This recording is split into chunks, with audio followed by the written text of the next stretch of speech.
Everyone, it's Dr. Joe. And on this wonderful Wednesday evening, hope you are doing well wherever you are.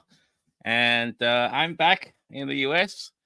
Last week I was up in Toronto, Canada. Had a great time. And went to the Caribbean Festival, jumping around, having fun. And I tried to do a live stream there. So I don't know if you saw it, but I had a live stream, which I did. And, spent some time with family and friends and then ultimately just relaxing. So I'm back now, and so today we're going to be talking about what's it called choosing wisely, factors to evaluate before buying your next residential investment property. That's going to be the focus of today, and I'll explain why I've chose that subject for this week in a couple of minutes. But also I wanted to mention that on August the 26th, I'll be doing a networking event at one of my properties in Washington, D.C. So a little heads up on that one. It's going to be a great event. It's going to be at one of my properties whereby recently a tenant they left after a number of years. She was with me, and she was upgraded from her voucher. No, in fact, she was married. She got married, and then she has to leave, and so on. And so we decided to do some upgrades to the house, and I'll be doing a networking event on August 26th at the property. So looking forward to that one. So again, let me know who you are, where you're tuning in from, and I'll definitely give you a little shout out. So again, to everybody, welcome back. I'm back. And so today we're going to talk about factors to consider when buying your next investment property. And the reason why I chose this, as we all know, the market is getting kind of tough. It's very competitive. It's hard to get good deals. Even though the interest rates have gone up, it's still very, there's just not a whole lot of inventory out there. And whatever inventory is available, if it's a decent deal, there's usually quite a lot of people that want it. So, I talked to one of my students, and the problem is that after a while, you kind of get anxious. You get, I won't call it desperate, but you get anxious that nothing's working. And so if you're not careful, you're just going to go out and buy anything. And therefore, you end up with something that really you shouldn't have bought.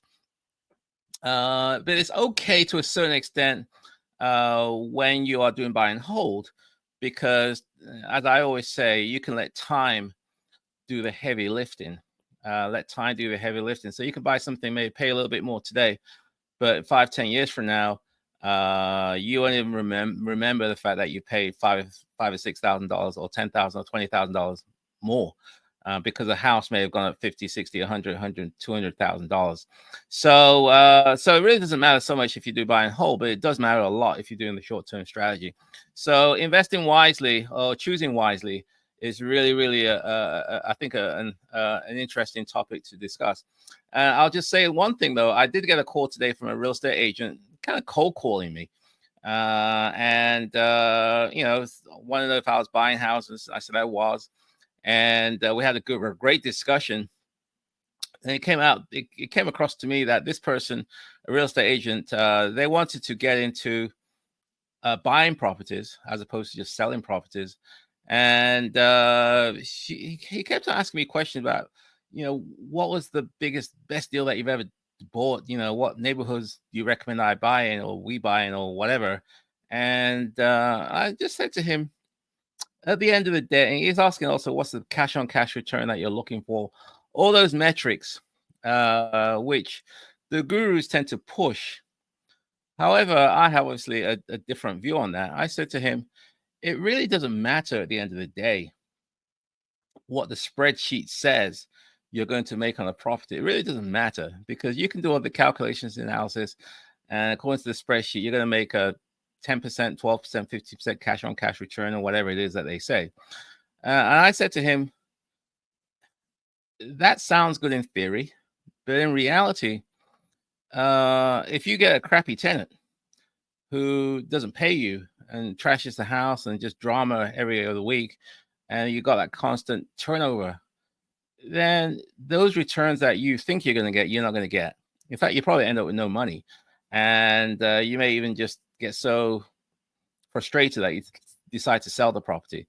So there's a lot more to it than just the analysis calculations is you got to have the right systems in place, and be able to select the right tenant and manage that tenant relationship such that they stay in your property for a long time. That's the missing link that a lot of people overlook, and that's the reason why I do these live streams, is to kind of address the whole life cycle of the buy and hold model, or the BRRRR model, from the acquisition, selection, negotiation, analysis, closing,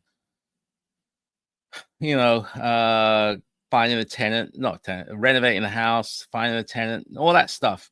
It's really, really important. And that's the reason why I do these live streams, to kind of encourage you and show you really what it takes to make this thing happen from a long-term perspective. Because I've been doing this for 30, 35 plus years, and I have some real world experiences, which is very hard to share unless you've been through it like I have. Okay, anyway, enough of that. So let's talk about the subject today. So investing in real estate, in residential, can be really enjoyable. It can be very successful. You can be very successful, as we all know, by buying real estate. The key is buying it right. In order to buy it right, you got to make informed decisions, such that there's a lot of things to consider, which we'll discuss today as part of that process. So things like the location, the condition, financial feasibility. Does this make any financial sense? The neighborhood, the area, the growth potential, all those things come into play when you look into whether I should buy a property or not. It's not just a matter of, I got a good deal, because good deal is all relative. And so by choosing wisely and conducting thorough due diligence, you can really set yourself up for long-term financial success, long-term wealth building that we all are aspiring to. So let's kind of go through some of these considerations that I think is important. So number one, obviously, is location. We always say that location, it is really, really important, because if you make a wrong move here, it could come back to bite you. It can come back to haunt you. There's been many, I recall when I didn't know this, I bought houses in areas where, looking back, I was wondering, why in the world did I buy there? I bought the house, fixed up the house, got it ready, all excited about getting a tenant. I put the ad in, and somebody shows up, or nobody shows up. Because the neighbors are crappy, or the neighbors are just, or the neighborhood is just not where people want to live. And so now I've got this beautiful house, but nobody wants to live there. Now what do? I'm stuck, so I've got to give out incentives for people to move into my, or at least come and have a look at my houses. Crazy incentives, like free toaster ovens or free vacations, or it's wild. So location is really, really important. The reality is that not all locations are the same. We all know that. And but location is the bedrock. It's the cornerstone, especially if you do a buy and hold strategy. You're looking for long-term appreciation, because a desirable location is what people are looking for. And access to schools, amenities, transportation, proximity to job centers, all those things are important. They're all determined or influenced by the location that you're in. And the location obviously will determine whether you're going to find it easy or difficult to get a prospective tenant. So you need to do some research into the market trends of the areas that you're looking into. What's the growth projections? Are there any development projections taking place in the foreseeable future? Because once you bought the house, and so unfortunately you can't change the location, you're stuck with it. So as I said, one thing I've learned is that I'd rather pay a little bit more, maybe get a little cash flow, less cash flow, but I've got the right location, a better location, because a better location provides benefits in several ways. One, better locations tend to appreciate more. More people want to buy there. More people want to live there, and better locations makes it easier to rent, because more people want to call it their home. If you don't believe me, I'll give you another scenario, and that is I was speaking to a prospective tenant a few weeks ago, and she lived in what I call a tier one neighborhood, which is a desirable location, and but she was very unhappy about the block where or the immediate surroundings where her property was located. So the neighborhood was in a tier one, but particularly where she lived, the block or so, was terrible. Gang activities, drug activities, and although it's a tier one neighborhood, her immediate property is terrible, and she's trying to get out of there. And we just happened to talk, and she was very interested in what I had, and so on. So the location, you absolutely do not want to minimize this. This is going to be the key to your success. And so be careful what you buy, where you buy. Obviously, if you're just starting out, you can only afford what you can. But that's true. You got to start somewhere, and maybe you have to start in a C, D, E neighborhood. But it doesn't necessarily mean that's where you need to end. And so I think that if you can afford, try to get for the better area if you can. You lose some in cash flow because you're going to pay more, but I think you'll gain it back in terms of minimized turnover. You'll gain it back in terms of greater increase in property prices, and you can attract a much better quality tenant in the first place. So number one is the location. Number two is things that you can consider before you pull the trigger and buy a house is the property condition itself. And how do you do that? You do an inspection. Okay. So the physical condition of the house is a very important critical criteria as well in terms of what you buy. And so in order to if you're a novice, if you don't know, then obviously you're gonna probably reach out to an inspector, home inspector, who they're going to do their own due diligence and reports and provide you with information about the condition of the house, what maintenance is required, if any repairs are needed, if there's any structural issues, if there's any plumbing, electrical issues, maintenance and of the property and so on. So if you're not careful, and I've learned this the hard way as well, you may buy a house that it's not the greatest condition because you were in a haste, and next thing you know, a $20,000 renovation now becomes $40,000, $50,000 because you're finding stuff which you didn't know, and this property is no longer, it's now becoming what we call a money pit.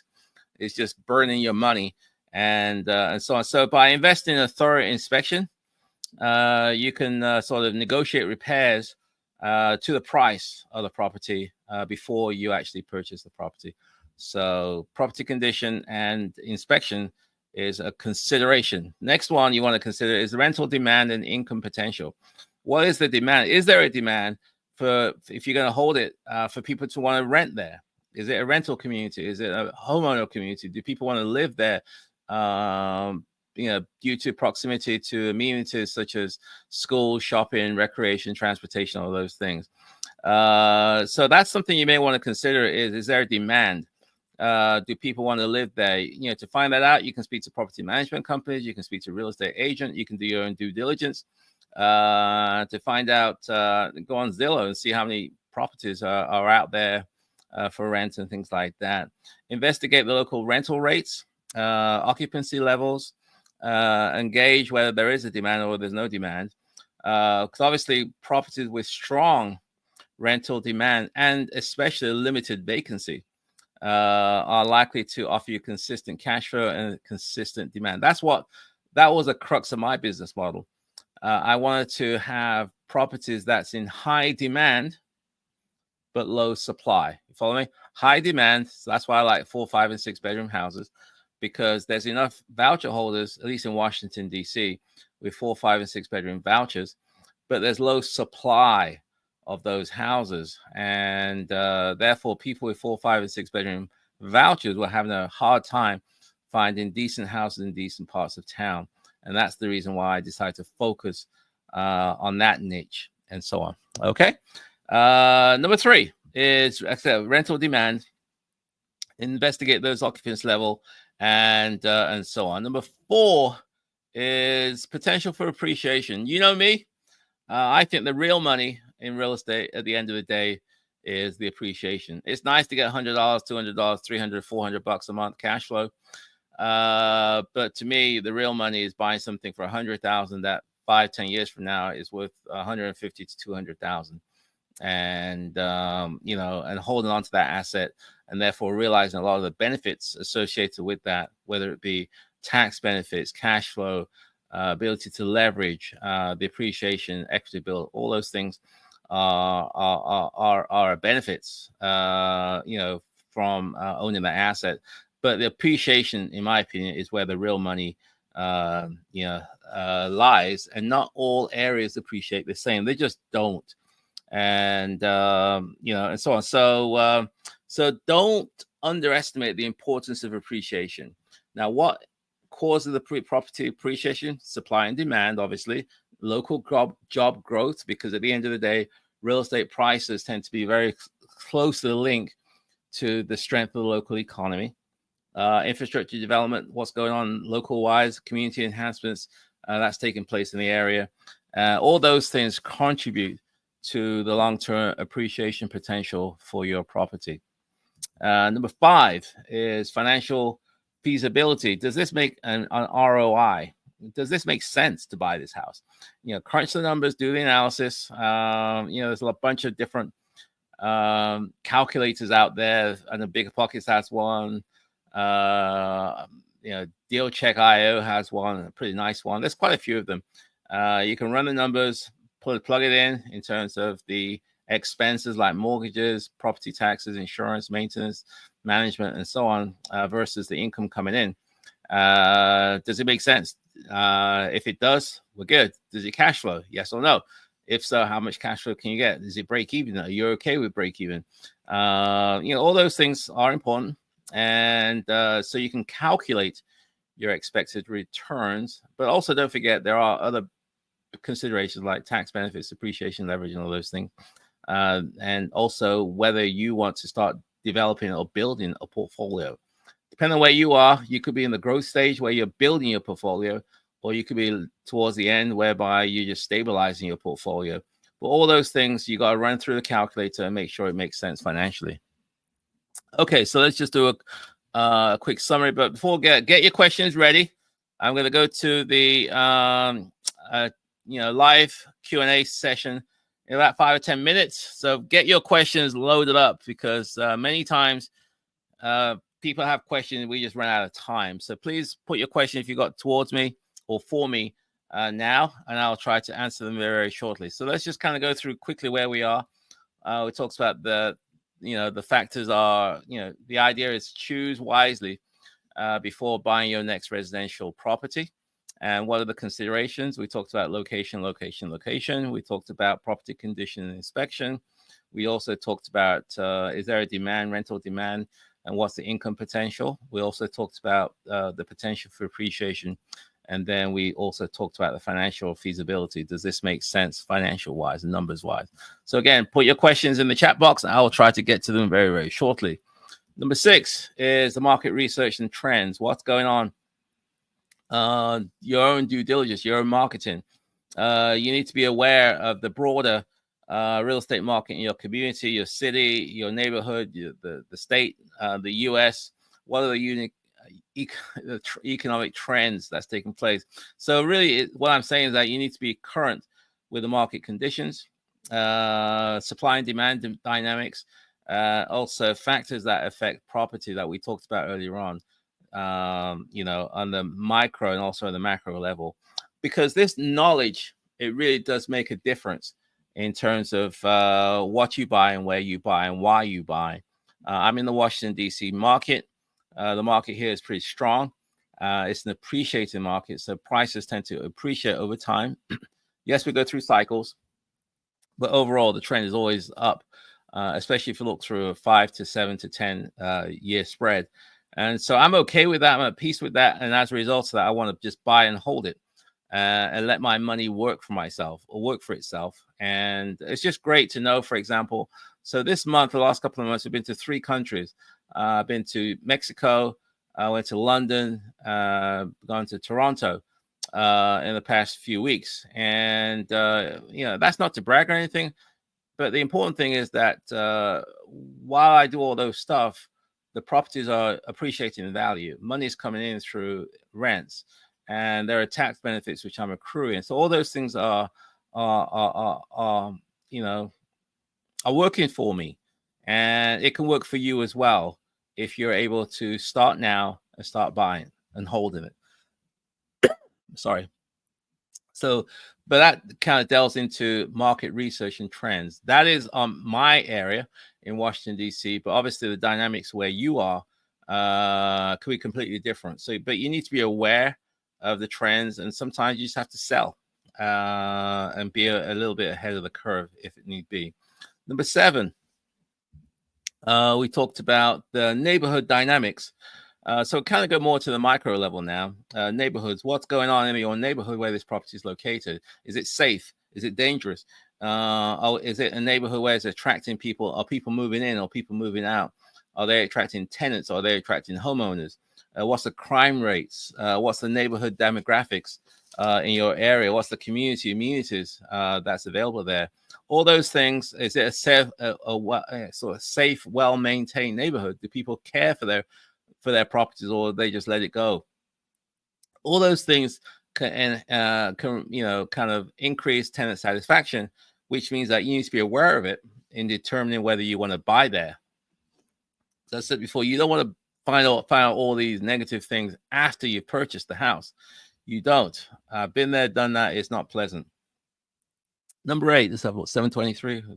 Number 8, zoning, economic, future developments. I put that in here because zoning can make a big difference in terms of what can be built where you're located or where your property is located, and what's the trends. Are people are there permits being being requested for that area? Is there development activity that's taking place?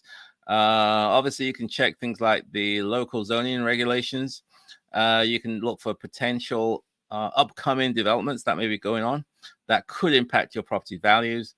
Are there any new construction activities or changes in zoning that can affect the neighborhood characteristics and also potentially property prices as well? So just be aware of future zoning considerations. I'm not saying that you should live down at the zoning office. No, I'm just saying that these are factors that could help you in deciding whether to go ahead and purchase this property or not. Number 9, property management considerations. It's my favorite one. As you know, I manage all my own properties myself. Why? Because I just haven't found a good management company that I want to give my properties to. I'm not saying there aren't any good management companies. It's just that their considerations or their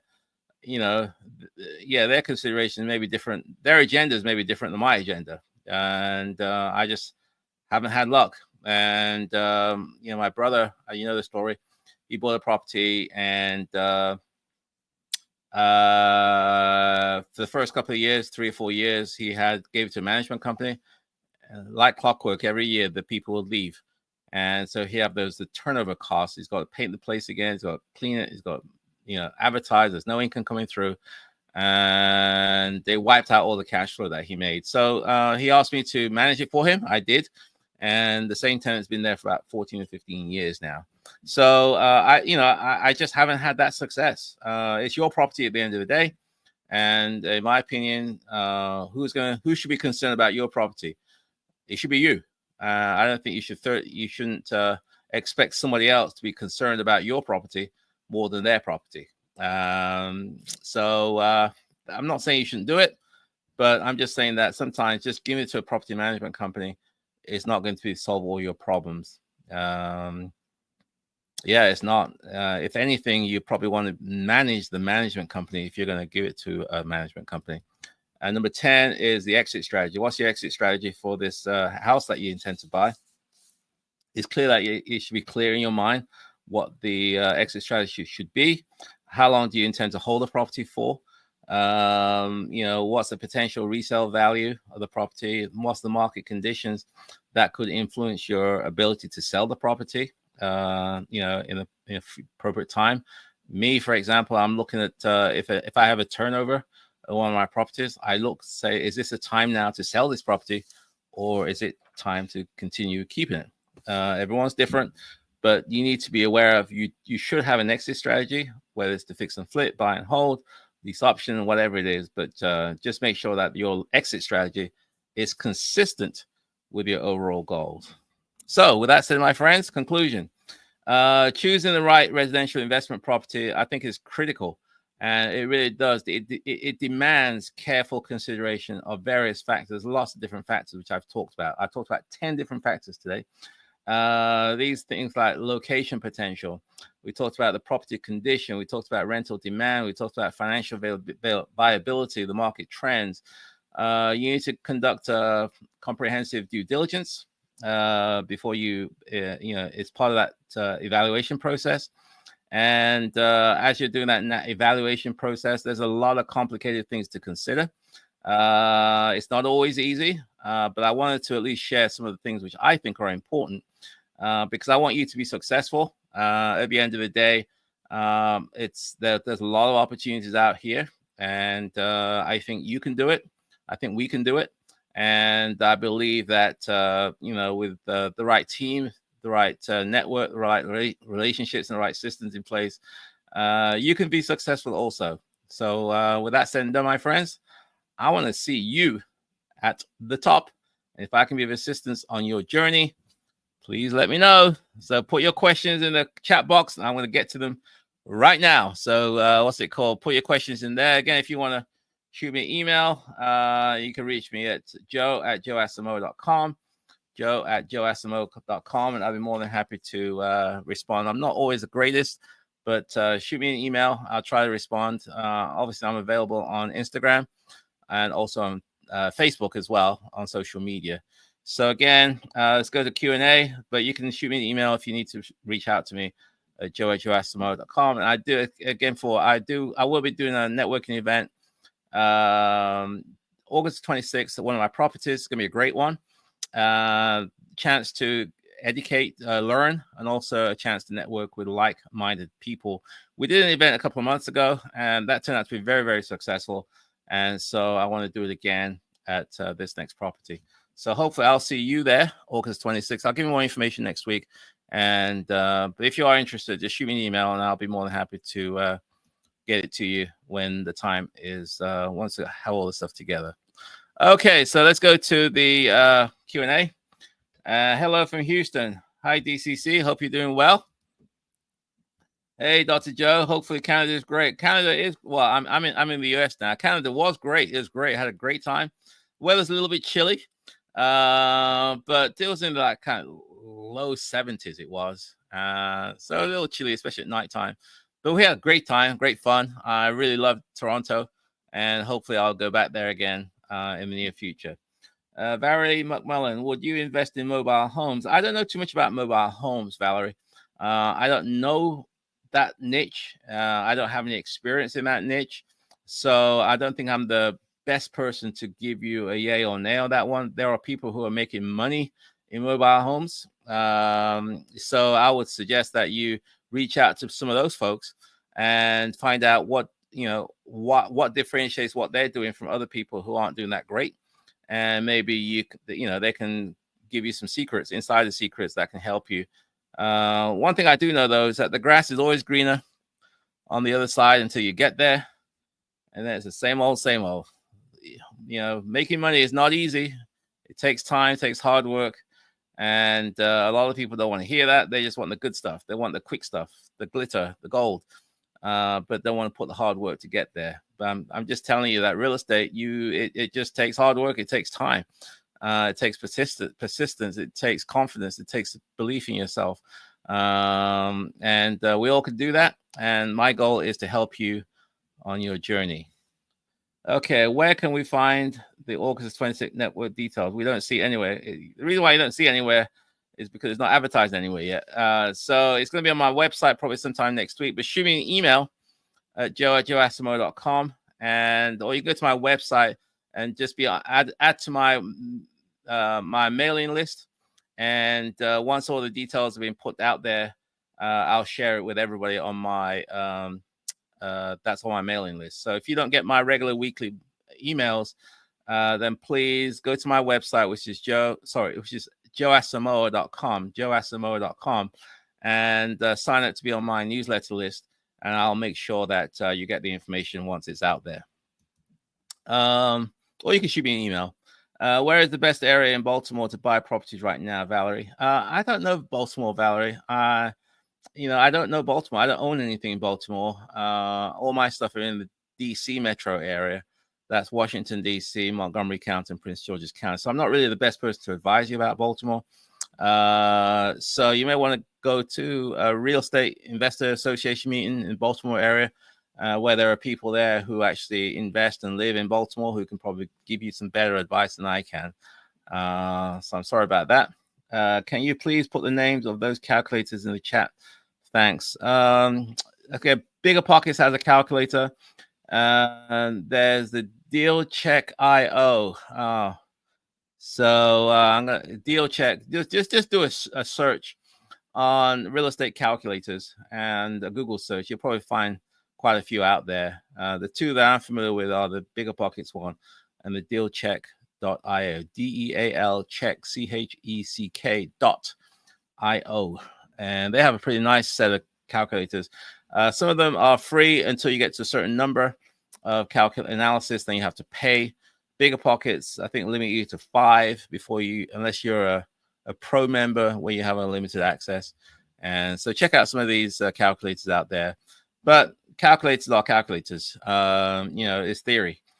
Theory and the real world are sometimes two completely different things. So I wouldn't get too caught up in, well, the analysis says this. Yes, it may say that, but it doesn't necessarily mean that's how it's going to be in the end. I'm in the DMV too, specifically in Hyattsville. How do you find your deals? Okay, I'm in DMV, Hyattsville. I got a property in Hyattsville. I know I bought some properties in Hyattsville. Hyattsville is kind of hot, especially in the last 3 or 4 or 5 years. It's just outside Washington, D.C., on the Maryland side, Prince George's County side.